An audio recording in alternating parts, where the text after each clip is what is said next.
This person, John Clark, is not followed by me. He's part of the Philadelphia sports area. No affiliation whatsoever to me. I don't follow Deshaun Jackson either. No affiliation with him whatsoever. This is how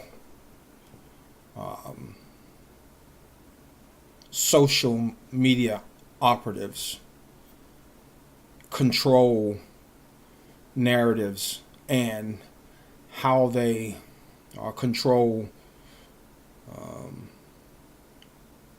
the sentiment of people towards one thing or another.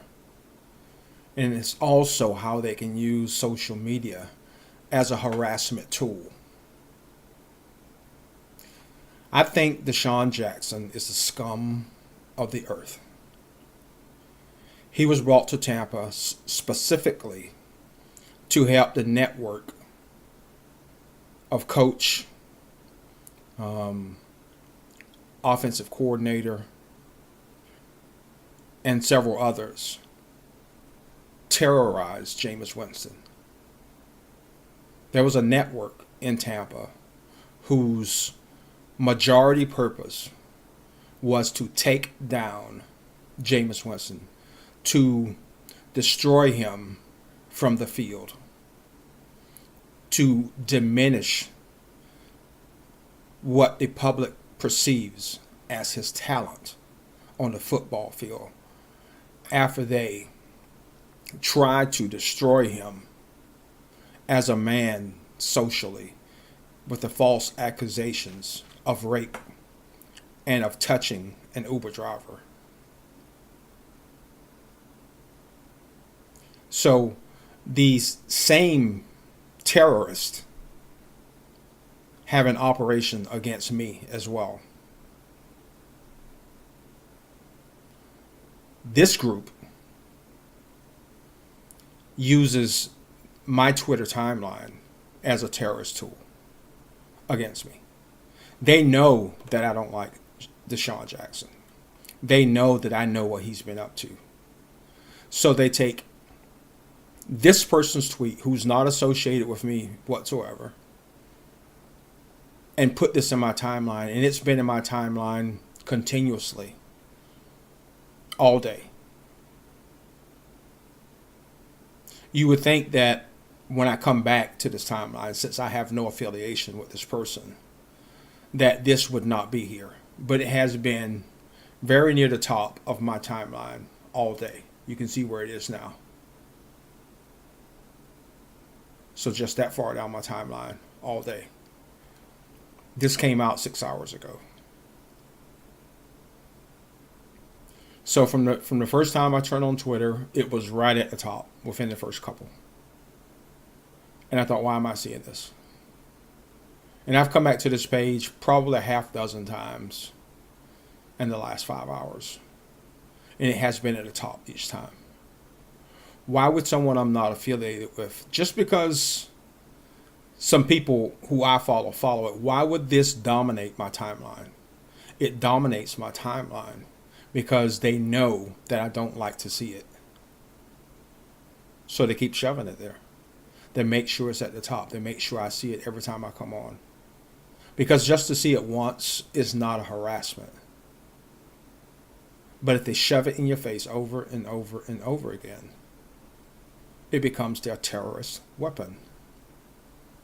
And this is how they do it.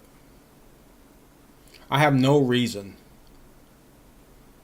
to see this person's. He's associated with Philadelphia sports. He's obviously associated with the Philadelphia Eagles. I am not associated with the Philadelphia Eagles in any way, shape, or form. I don't follow either one of these people, either Deshaun Jackson, who the subject is about, or this Clark guy. There's only one reason why this is on my timeline, and that is as a terrorist tool. And this is how they do it. So in order to get this out of my timeline, because it would stay there It might would disappear now that I've recorded this. Matter of fact, I'm not going to remove it. I'm not going to remove it. I want to see how long it stays there.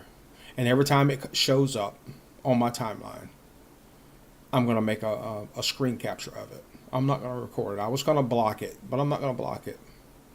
And that's what I started to do before I started recording this. I said, no, before I try to mute or block this, let's make a recording about it, because this type of in-your-face, blatant behavior, though may seem minor to some, when you get this sort of thing every day of your life,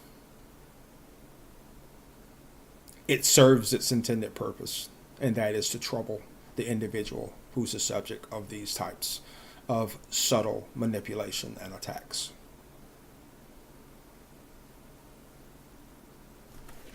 I'm going to capture the screen.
It's 5:16 p.m. on the 9th of June 2019 in the memo.